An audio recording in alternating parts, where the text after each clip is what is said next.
अस्सलाम वालेकुम दोस्तों, मैं आपको परफेक्ट वेब सॉल्यूशंस की तरफ से वूकॉमर्स कस्टमाइजेशन की इस वीडियो ट्यूटोरियल सीरीज़ में खुशामदीद कहता हूँ। मेरा नाम इमरान कासिम है और ये हमारा इस वीडियो ट्यूटोरियल सीरीज़ का पार्ट 10 है। और आज की इस वीडियो ट्यूटोरियल में हम सेल प्रोडक्ट्स के बारे में बात करेंगे कि जो प्रोडक्ट्स हमारे पास सेल पर लगी होती हैं, जिनको हम बैकएंड से एज ऑन सेल सेटअप करते हैं।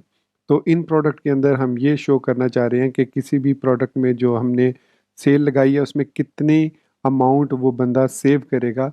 फॉर एग्जांपल, अगर करंटली आप हमारी स्क्रीन पर देखें तो शॉप पेज ओपन है और यहाँ पर आपको इस लेबल, जो कि सेल का लेबल नज़र आ रहा है, एक आइकन सा, इसके अंदर सेल लिखा हुआ है। अब सेल के नीचे या सेल के ऊपर या सेल को रिप्लेस करके हम यहाँ पर लिख सकते हैं यूज़ सेव्ड, और आगे जितनी भी अमाउंट है, मतलब यहाँ पर $20 रेगुलर प्राइस है और $18 जो है वो हमारे पास इसकी सेल प्राइस है। सो 20 - 18 जो है वो कितने बनते हैं, $2। So you saved $2। तो इसी तरीके से यू विल सेव $2। जो भी आप मैसेज लिखना चाहें यहाँ पर आप मैसेज लिख सकते हैं। और इसके अलावा जब आप सिंगल प्रोडक्ट पे जाएंगे तो यहाँ पर भी जहाँ प्राइस आपको रेगुलर प्राइस और डिस्काउंट प्राइस या सेल प्राइस लिखी हुई नज़र आ रही है, इसके नीचे हम यहाँ पर this is a simple product से ऊपर यहाँ पर डिस्प्ले वही मैसेज करेंगे, you saved number of dollar, जितने भी डॉलर उसमें हुए तो आपकी जो भी रेगुलर प्राइस होगी और उसमें जो भी आप सेल प्राइस देंगे उसमें से माइनस करके हम वो वैल्यू यहाँ पर डिस्प्ले करेंगे।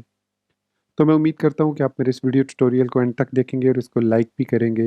इसके अलावा अगर आप हमारे इस चैनल परफेक्ट वेब सॉल्यूशंस पर न्यू हैं तो इसको सब्सक्राइब करते हुए साथ में मौजूद बेल के आइकन को प्रेस करते हुए ऑल नोटिफिकेशंस को भी ऑन कर लीजिएगा, ताकि आने वाले वीडियो ट्यूटोरियल्स की अपडेट्स आपको मिलती रहें। Thank you very much. तो चलिए शुरू करते हैं आज के इस वीडियो ट्यूटोरियल को। तो हम सबसे पहले सबलाइम टेक्स्ट को ओपन कर लेते हैं और यहाँ पर इस वक्त मैं हूँ content dash single dash product dot P, जो कि वो कॉमर्स के टेम्पलेट्स के फोल्डर में है। ये फाइल है content dash single dash product dot P. इसके अंदर यहाँ पर अगर आप देखें तो हमारे पास जो पहली हुक है, बल्कि अगर मैं कहूँ दूसरी हुक है, वो commerce before single product summary. तो इसके अंदर मैंने बताया था आपको लास्ट वीडियो ट्यूटोरियल में भी, दो इसके अंदर हुक्स हैं। सो आज की हम जो हुक यूज़ करेंगे वो है वो commerce show product sale flash. हम चाहें तो इसको रिमूव करके अपना सेल फ्लैश भी कम्प्लीटली सेटअप कर सकते हैं, लेकिन मैं फ़िलहाल क्या करूँगा, इसके अंदर चेंजेस करूँगा। तो चेंजेस किस तरीके से करनी है, डेफिनेटली इसके दो तरीके हैं। आप हुक के थ्रू भी कर सकते हैं चेंजेस और आप टेम्पलेट के थ्रू भी कर सकते हैं। तो सबसे पहले हम टेम्पलेट को देखते हैं कि इस वूकॉमर्स शो प्रोडक्ट के अगेंस्ट कौन सा टेम्पलेट ओपन हो रहा है। सो मैं इसको कॉपी कर लेता हूँ, कंट्रोल शिफ्ट एफ या कमांड शिफ्ट एफ प्रेस करके मैं यहाँ पर लिखता हूँ फंक्शन, क्योंकि जो हुक्ड होते हैं वो फंक्शन होते हैं। So M few N function WooCommerce show product sale flash. तो ये बेसिकली ये टेम्पलेट ओपन कर रहा है सिंगल प्रोडक्ट से सेल फ्लैश। सो मैं ओपन कर लेता हूँ, कमांड पी या कंट्रोल पी प्रेस करके मैं यहाँ पर लिखूँगा single dash product slash sale flash dot P. तो ये हमारे पास है सेल फ्लैश डॉट पी की फ़ाइल। अब मैंने जैसे कि बताया था इसके दो तरीके हैं। आप चाहे तो टेम्पलेट को ओवरराइड कर सकते हैं, चाहे तो आप हुक के थ्रू भी इसको मॉडिफाई कर सकते हैं। तो बेस्ट केसेस कि आप इसको थ्रू क्या कहते हैं उसको, हुक के थ्रू करें, इट विल बी बेटर। तो यहाँ पर लिखा हुआ है कि if product is on cell, तो सिंपली ये सेल का मैसेज डिस्प्ले कर रहा है। ओके, तो इसके लिए जो फ़िल्टर यूज़ कर रहा है वो है वूकॉमर्स सेल फ्लैश, और इसके आगे हमें ये दो पैरामीटर दे रहा है, एक स्पैन के साथ और एक उस पर्टिकुलर पोस्ट या प्रोडक्ट जो भी है वो हमें रिटर्न कर रहा है। दो चीज़ें, पोस्ट भी हो सकती है, वो प्रोडक्ट भी हो सकती है, और सिंपली वो स्केप एचटीएमएल कर रहा है सेल को। अब जहाँ पर ये चीज़ लिखी हुई आ रही है सेल, हमने इसको रिप्लेस करना है। तो मैं यहाँ पर इस हुक को यूज़ करूँगा, मैं कॉपी करता हूँ इसको और अपने जो वूकॉमर्स डॉट पीएचपी है, जो हमने आईएनसी के फ़ोल्डर में अपनी थीम के अंदर आईएनसी के फ़ोल्डर के अंदर फ़ाइल क्रिएट की थी, उसके अंदर यहाँ पर मैं आता हूँ और लिखता हूँ ऐड फ़िल्टर, और यहाँ पर मैं इस हुक को पेस्ट करके PWSP के अंडरस्कोर और फिर दोबारा इसको मैं पेस्ट कर देता हूँ, ताकि मैं इसी नाम से एक फ़ंक्शन क्रिएट करूँ। सो फंक्शन, अब इसमें अगर हम यहाँ पर देखें, अगर सेल फ्लैश के अंदर है तो दो पैरामीटर हैं। एक तो ये एचटीएमएल पार्ट है, तो इसको मैं एचटीएमएल कह लेता हूँ। तो यहाँ पर है हमारे पास एचटीएमएल, और दूसरा इसका जो पार्ट है वो है एक पोस्ट और उसके बाद है प्रोडक्ट। तो इसको भी मैं कॉपी कर लेता हूँ और यहाँ पर पेस्ट कर देता हूँ। सॉरी, मैंने गलत जगह पर पेस्ट कर दिया, इसको यहाँ पर नहीं, इस जगह पर पेस्ट करना है। तो ये हमारे पास तीनों चीज़ें आ गई, एचटीएमएल, पोस्ट और प्रोडक्ट भी। सो हमने प्रोडक्ट को यूज़ करना है, सो डेफिनेटली हम प्रोडक्ट के अंदर अब यहाँ पर दूसरी जो चीज़ है, हमने ये देखनी है कि इसमें हमें कोई भी अप्लाई फ़िल्टर लिखा हुआ है, इसमें कोई प्रायोरिटी नहीं लिखी हुई, तो सिंपली हम इसमें कोई भी प्रायोरिटी नहीं देंगे बल्कि डिफ़ॉल्ट 10 दे देंगे, क्योंकि हमें पैरामीटर बताने हैं कि ये फ़िल्टर हुक 3 पैरामीटर एक्सेप्ट करती है। तो जब आपने 3 parameter, number of parameter more than 1 देने हो, तो प्रायोरिटी आपको मस्ट देनी पड़ती है। सो यहाँ पर अगर मैं आप लिखता हूँ प्रिंट आर प्रोडक्ट, सिंपली मैं प्रोडक्ट को प्रिंट आर कर रहा हूँ और यहाँ पर मैं पेज को रीलोड करता हूँ, तो ये देखिए हमारे पास है, वो कह रहा है कि सिंपल प्रोडक्ट है, प्रोडक्ट प्रोटेक्टेड है, या मैं सिंपली कर सकता हूँ यहाँ पर गेट टाइटल फंक्शन है, ये बेसिकली ये हमें इस प्रोडक्ट का टाइटल रिटर्न कर देगा। तो देखिए यहाँ पर हमारे पास जितनी भी सेल वाली जितनी भी प्रोडक्ट सेल में है उनका टाइटल यहाँ पर मिल रहा है, सिर्फ उनका टाइटल, और जो हमारी ओरिजिनल HTML है दैट इज़ टोटली गॉन। सो हमने इस HTML को दोबारा से बिल्डअप करना है। ये जो HTML है इसको हम यहाँ से कॉपी कर लेते हैं, इतना यहाँ से लेकर यहाँ तक इसको कॉपी कर लेते हैं, और अगर मैं यहाँ पर रिटर्न करता हूँ इस सिंपली इस चीज़ को, तो यहाँ पर अगर मैं इसको रीलोड करता हूँ तो देखिए हमारा वो सेल फ्लैश आइकन वापस आ चुका है। अब हमने इसकी जगह पर इसके अंदर यहाँ पर सेल, जहाँ पर मैसेज डिस्प्ले हो रहा है, यहाँ पर डिस्प्ले करना है यू सेव्ड, और आगे जितनी भी प्राइस है प्रोडक्ट हमारे पास मौजूद है। तो यहाँ पर सबसे पहले हम ज़ाहिर बात है सेल फ्लैश में ही है, लेकिन यहाँ पर दो किस्म की सेल फ्लैश हैं, एक सेल फ्लैश सिंपल प्रोडक्ट पर है, और एक ग्रुप्ड प्रोडक्ट या वेरिएबल प्रोडक्ट भी पर भी आप सेल लगा सकते हैं। तो यहाँ पर हम बात करें सिर्फ सिंपल प्रोडक्ट की, तो यहाँ पर चेक पहले लगाना पड़ेगा, if product is on sale, पहला check, and product is type simple. तो यहाँ पर हम इसको ऐसे एंड इफ कर देते हैं। अब इसको रीलोड करते हैं।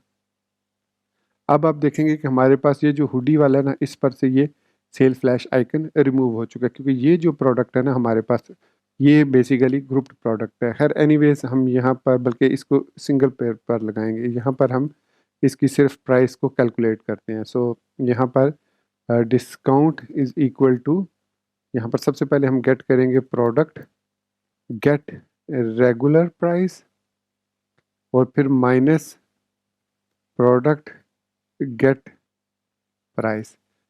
अब जो रेगुलर प्राइस होती है वो आपकी ये वाली प्राइस है जो ज़्यादा कीमत है, और जो माइनस में है जो सॉरी जो थोड़ी कीमत है वो ये वाली है। सो डिस्काउंट में हमारे पास आ जाएगा, एको करते हैं हम डिस्काउंट को, तो हमारे पास यहाँ पर जितना भी इसका डिस्काउंट हो वो प्रिंट हो जाएगा। देखिए इसमें हमें डिस्काउंट मिला 2, इसमें हमें मिला यहाँ पर ये एरर दे रहा है, क्योंकि यहाँ पर अब ये चूंकि प्रोडक्ट की वेरिएशंस हैं, इसलिए वो यहाँ पर हमें ये एरर दे रहा है कि ये प्रोडक्ट हमारे पास वेरिएशन है। तो इसलिए हम एक और काम करते हैं, हम इस लॉजिक को दो दफ़ा लिख लेते हैं, एक में हम सिंपल प्रोडक्ट कर लेते हैं और एक में हम वेरिएबल, हाँ ठीक है। सो यहाँ पर if product is type simple, हम ऑलरेडी जो है वो उसमें है, एल्स रिटर्न सिंपली HTML को रिटर्न कर दो और एंड इफ कर दो। तो अब हमने ये लॉजिक लगाई है कि अगर प्रोडक्ट की टाइप सिंपल है तो उसमें ये एको करो डिस्काउंट को, अदरवाइज वो सिंपली वही HTML जो है उसको रिटर्न कर दो। तो देखिए हमारी जो प्रॉब्लम है सॉल्व होगी। अब इस पर ये हम प्राइस नहीं दे सकते, क्योंकि ये जो वेरिएबल प्रोडक्ट्स हैं, और वेरिएबल प्रोडक्ट्स में हमें नहीं पता किस प्रोडक्ट पर कौन सी सेल है और कितनी सेल है। तो इसमें मल्टीपल प्रोडक्ट्स पर सेल हो सकती है। अब हम कहाँ मल्टीपल सेल्स डिस्प्ले करवाते जाएँ, तो यहाँ पर हमारे पास $2 आ गया है। सो यहाँ पर हम लिख सकते हैं S print F you saved $S comma और डिस्काउंट। तो यहाँ पर हमारे पास मैसेज आ गया यू सेव्ड 2। अब 2 क्या, $2, £2, ₹2। तो यहाँ पर इसका जो तरीका होता है वो ये है कि हमें यहाँ पर इसको WC प्राइस का फंक्शन कॉल करना होता है, और इसको सबसे पहले प्रोडक्ट पास करनी है, और फिर उसके बाद इस WC प्राइस को हम, यह है प्राइस, कितनी प्राइस हमने पास करनी है, हाँ ठीक है, इसको हमने सिर्फ प्राइस पास करनी है, ठीक है। तो ये डिस्काउंट प्राइस हम इसको पास कर देंगे। सो ये हमें उसकी प्राइस रिटर्न कर देगा इन प्रॉपर फॉर्मेट। सो यहाँ पर आई थिंक मैंने कोई चीज़ मिस तो नहीं कर दी। क्या कह रहा है? एक्सपेक्टिंग दिस WC प्राइस, अच्छा मेरे ख्याल में परसेंटेज, अच्छा मैंने हाँ ठीक है, मैंने एक ब्रैकेट मिस कर दिया। अब मैं इसको रीलोड करता हूँ। सो यूज़ सेव्ड, और फिर उसके बाद यहाँ पर अब चूंकि यहाँ पर एस्केप HTML यूज़ हो रहा है, तो इस वजह से वो इसको इस तरीके से डिस्प्ले करे। मैं इसको एस्केप HTML ख़त्म कर देता हूँ। सो यूज़ सेव्ड $2, और इस एको डिस्काउंट को हम ख़त्म कर देते हैं। सो यू सेव्ड $2, और यहाँ पर अगर आप इसको और ज़्यादा थोड़ा कम करना चाहें तो सेव्ड $2। सो इस तरीके से हम यहाँ पर मैसेज डिस्प्ले करवा सकते हैं। इसके अलावा आई थिंक यहाँ पर हम BR टैग भी क्योंकि अब यूज़ कर सकते हैं। हाँ, BR टैग भी लगा सकते हैं, लेकिन वो अगेन बुरा लगेगा। सो सेव्ड $2। आगे आप इसको जिस तरीके से भी इसको स्टाइल करना चाहें आप स्टाइल कर सकते हैं। मैंने सेव नहीं किया। ओके, तो यहाँ पर अब आप देख सकते हैं यू सेव्ड $10, सेव्ड $2। इस पर हमें $10 सेव हुए हैं, इस पर $2। इसी तरीके से जो और भी प्रोडक्ट्स हैं इस पर $1 हमने सेव किया, सेव्ड $1। तो सेल में हमने इस तरीके से, अब इस आइकन को आप स्टाइलिंग करना चाहें, इसका फ़ॉन्ट साइज़ थोड़ा छोटा कर लें थोड़ा सा, और या यहाँ पर इसको जिस तरीके से भी आप चेंज करना चाहें चेंज कर सकते हैं। सो इस तरीके से हम किसी भी सेल प्रोडक्ट जो कि सिंपल प्रोडक्ट है उस पर ये लगाएंगे। वेरिएबल प्रोडक्ट्स पर हमें फिर थोड़ा ज़्यादा काम करना पड़ेगा, हर एक वेरिएशन को फाइंड करना पड़ेगा, फिर चेक करना पड़ेगा उस वेरिएशन पर जो प्रोडक्ट लगी है वो प्रोडक्ट पर कितनी सेल है, फिर उस हिसाब से हमें मल्टीपल यहाँ पर शो करना पड़ेगा। So that is not possible, it will be a lot of thing. तो जितना आप क्लीन रख सकते हैं UI को उतना ज़्यादा क्लीन रखें, इट इज़ बेटर। नेक्स्ट हम ये देखते हैं कि अगर मैं किसी सिंगल प्रोडक्ट को ओपन करता हूँ जो कि एक सिंपल प्रोडक्ट है, और यहाँ पर this is a simple virtual product लिखा हुआ है, तो यहाँ पर मैं शो करना चाह रहा हूँ कि यू सेव्ड हाउ मच। तो कोड तो ऑलमोस्ट सेम होगा इसका, मतलब इसके अगेंस्ट जो हुक होगी वो यही वाली होगी, ये वाली, और यही यही मैं शो कर, यहाँ पर मैं एक और चेक लगा लेता हूँ, product is on cell. All दो आई नो कि वो प्रोडक्ट ऑलरेडी ऑन सेल है, तभी वो WooCommerce सेल फ्लैश पर आता है, लेकिन स्टिल मैंने ये इसलिए लगाया कि अब मैं इसको इस प्रोडक्ट सिंगल प्रोडक्ट के लिए भी यूज़ करूँगा। और यहाँ पर अब ये जो स्पैन है ये बेसिकली इसी स्टाइलिंग के साथ यहाँ पर डिस्प्ले होगा। दिस इज़ अ सिंपल से ऊपर और प्राइस से नीचे। Let's see. तो हम सिंगल प्रोडक्ट पर आते हैं, और यहाँ पर है हमारे पास हुक्ड जो फंक्शन है, सिंगल प्राइस है, इसकी प्रायोरिटी 10 है, तो इट मीन्स हम 11 प्रायोरिटी देकर इस हुक को यूज़ करके, इस एक्शन हुक को यूज़ करके, इस हुक्ड फंक्शन के 10 प्रायोरिटी के बाद 11 प्रायोरिटी पर इसको यूज़ कर सकते हैं। इसको कॉपी करता हूँ मैं और अपने WooCommerce.php में आते हैं, और यहाँ पर ऐड एक्शन लिखते हैं, और यहाँ इसको पेस्ट करके अगेन PWSP अंडरस्कोर और वही फंक्शन का नेम कॉपी किया, इस फंक्शन के नेम को, और यहाँ पर बल्कि सॉरी हमने इसी फंक्शन को यूज़ करना है, तो इसी को कॉपी करते हैं और यहाँ पर पेस्ट कर देते हैं।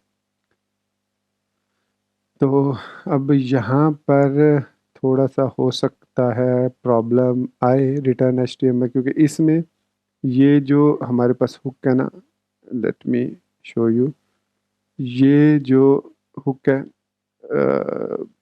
ये हम कंप्लीटली रीबिल्ड कर रहे हैं, और इसके अंदर कोई पैरामीटर एक्सेप्ट नहीं करता ये, तो इसलिए हमें ये अलग से फंक्शन बनाना पड़ेगा। ठीक है, हमें इसलिए अलग से फंक्शन बनाना पड़ेगा कि इस फंक्शन के अंदर HTML प्रोडक्ट और पोस्ट ये पैरामीटर हम पास नहीं कर सकते। सो इसलिए मैं यहाँ पर वो कमरा सिंगल प्रोडक्ट समरी अलग से बना ले, तो लॉजिक इसकी सेम होगी। तो यहाँ पर फंक्शन, और चूंकि इसके अंदर कोई पैरामीटर नहीं है तो इसकी प्रायोरिटी जो है हम 11 रखेंगे, क्योंकि 10 के बाद हम इसको रन करेंगे। तो ये 11 रख दी, तो ये उसके बाद एग्जीक्यूट होगा। सबसे पहले हमें लेनी है ग्लोबल प्रोडक्ट, तो हमारे पास जो भी current product single product open होगी वो इस प्रोडक्ट वेरिएबल में आ जाएगी, और यहाँ पर सिंपली हम अंडरस्कोर ई की मदद से पहले हम चेक लगा लेते हैं, ये वाला चेक लगाना है हमने, और एंड इफ लगा देते हैं। ओके, उसके बाद हम यहाँ पर ये रिटर्न कर लेते हैं, इसी को रिटर्न कर लें, है ना। कॉपी किया इसको और इसको यहाँ पर पेस्ट कर दिया। सो इसमें कोई ऐसी चीज़ तो नहीं है, प्रोडक्ट आ गई, प्रोडक्ट ठीक है। लेट्स सी, इसको रन करते हैं और यहाँ पर is on cell, product is type simple. अच्छा, ये जो प्रोडक्ट है ना, ये आई थिंक वर्चुअल प्रोडक्ट है, प्रोडक्ट इज़, क्योंकि वर्चुअल प्रोडक्ट है ये। लेट मी सी, एंड और इफ़, और इसको और के साथ हम प्रोडक्ट, सॉरी, और product is type virtual, I think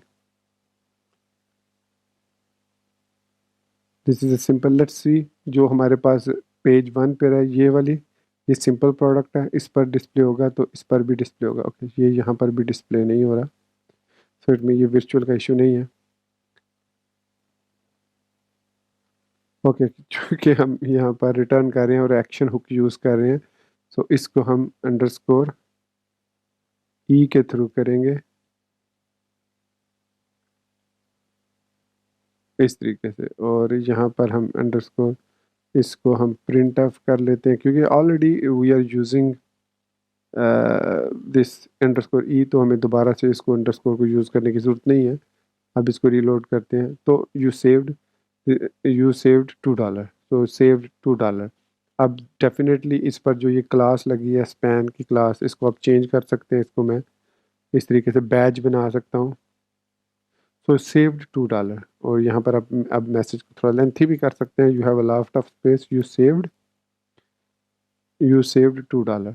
अब डेफिनेटली इस पे हम इस पे क्लास लगा सकते हैं, class badge, I think Bootstrap की क्लास है, बैज, बैज इन्फो। ओके, ये बूटस्ट्रैप 4 की क्लास है, तो यहाँ पर ये इसने सारे पे अप्लाई कर दिया। आई थिंक स्पैन यहाँ पर ये है, फिर डॉट है, फिर उसके बाद स्पैन क्लोज हो रहा है। अगर इसको मैं पी में कन्वर्ट कर दूँ पैराग्राफ में, तो ये इसको, हाँ अब ठीक है, you saved $2, that's looks, this looks good, तो इसको H4 में भी हम कर सकते हैं, तो मतलब आप जिसमें भी शो करना चाहें। ये क्या हुआ, H4 क्लास, ये कहीं ना कहीं मैं मिस्टेक कर रहा हूँ, क्योंकि पी टैग पर ये सही डिस्प्ले हो रहा है। लेट्स सी, अब ये इस तरह क्यों कर रहा है, इंस्पेक्ट करते हैं इसको, क्योंकि आई थिंक कोई ना डॉट का या कंटिन्यूशन का मसला है, और ये जो है H4 है, और ये देखिए H4 के अंदर ये सारी चीज़ें आ रही हैं, यहाँ पर H4 क्लोज आ रहा है, फॉर्म के बाद क्लोज हो रहा है, it should don't be like this. So let's see कि क्या मसला है, इसको एस प्रिंट एफ है, यहाँ पर ये क्लोज हो रहा है। अच्छा, ये कॉमा यहाँ पर नहीं आना चाहिए, अच्छा ये कॉमा यहाँ पर ये है, और फिर ये, हाँ अब ठीक है। आई थिंक वो प्रॉपरली क्लोज नहीं हुआ था, कर एक्सपेक्टिंग। अब ठीक है। अच्छा, यहाँ पर एस प्रिंट एफ, अच्छा यहाँ पर ये क्लोज होता है, ये क्लोज तो यहीं पर होगा, इसके अंदर। अब ये पता नहीं इसको, एक मिनट कैशे क्लीन करके देखते हैं हम, और फिर मैं, वरना इस पे पी, अगर मैं पी टैग लगाता हूँ सिंपल, तो पी टैग के साथ तो ये ठीक चल रहा है। हाँ, पी टैग के साथ ये यहाँ पर, लेट्स सी, पी के साथ तो ये प्रॉपरली क्लोज हो रहा है। वाई, एक यहाँ पर पी के साथ ये देखिए, अच्छा H4, H4 again it's very strange thing कि ये इसको अब थिंक लेट्स सी कि इसने H4 लगाया कि नहीं लगाया। P अभी लगा हुआ।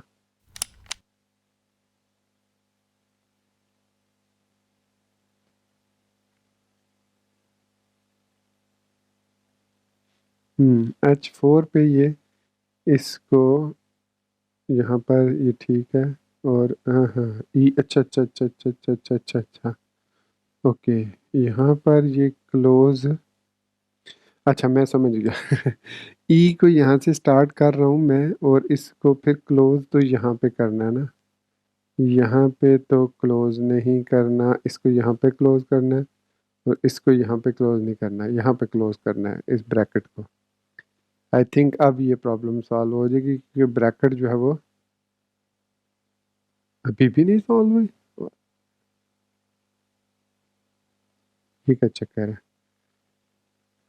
अच्छा ई है यहाँ पर ये क्लोज हो रहा है बैज और यहाँ पर एस प्रिंट एफ हो रहा है और एस प्रिंट एफ जो है इसकी ब्रैकेट यहाँ से स्टार्ट होके इसको यहाँ पे क्लोज हो जाना चाहिए क्योंकि हम जो यूज़ कर रहे हैं उसके बाद कॉमा नहीं होना चाहिए। आई थिंक कॉमा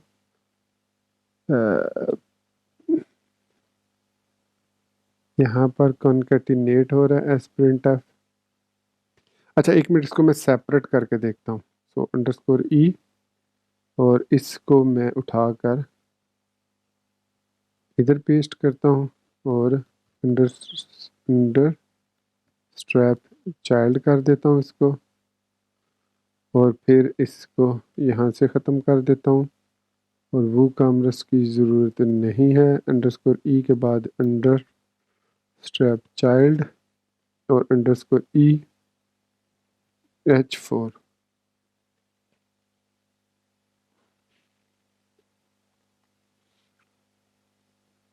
ठीक हो गया।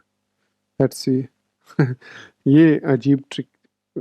हाँ अब ये ठीक हो गया। अब ये H4 पे भी आई थिंक हाँ अब ये ठीक। आई थिंक वो मिसिंग था कोई कॉमा या तो आप इस तरीके से भी इसको यूज़ कर सकते हैं कि हम इसको किस तरीके से डिस्प्ले करवाना चाह रहे हैं। अब ये तो सिंपली H4 है तो इसको हम एको कर सकते हैं, इसमें हमें ज़रूरत नहीं है इसकी, इसको ट्रांसलेट करने की ज़रूरत नहीं है क्योंकि ये तो सिंपली टाइटल है, टेक्स्ट है, HTML है और विद देयर क्लासेस है तो इसको हम एको कर लेते हैं।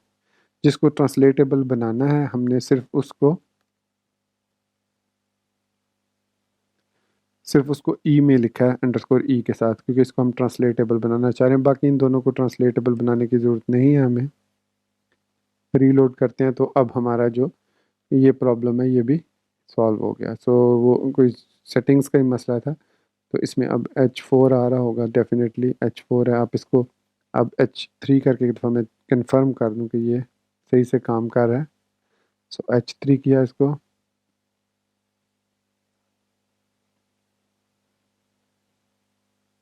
सो अब ये यहाँ पर अब देखिएगा H3 हो चुका है। सो इस तरीके से हम जो है वो सिंगल प्रोडक्ट पर इस को डिस्प्ले करा सकते हैं कि you saved how much amount. आप चाहें तो इसको टाइटल के बाद यहाँ पर बेनी टाइटल है जो इसके साथ डिस्प्ले करा दें ताकि प्रोमिनेंट हो जाए ज़्यादा। तो दोस्तों ये था हमारा आज का वूकॉमर्स कस्टमाइजेशन का वीडियो ट्यूटोरियल जिसमें हमने सेल पर जो प्रोडक्ट्स हैं उनका उनकी अमाउंट को डिस्प्ले किया कि कितनी अमाउंट आपने सेव की है उस पर्टिकुलर प्रोडक्ट पर। तो मैं उम्मीद करता हूँ कि आपको मेरा ये वीडियो ट्यूटोरियल पसंद आया होगा और आप ऑलरेडी इसको लाइक कर चुके होंगे। नए होने की सूरत में चैनल को सब्सक्राइब करते हुए बेल के आइकन को प्रेस करते हुए ऑल नोटिफिकेशंस को भी ऑन कर लीजिएगा ताकि आने वाली वीडियो ट्यूटोरियल्स की अपडेट्स आपको मिलती रहे। तो इसी बात के साथ मुझे इजाज़त दीजिए, मिलते हैं नेक्स्ट वीडियो ट्यूटोरियल में। Till then thank you very much for watching this video tutorial. Take care, good bye and अल्लाह हाफिज़।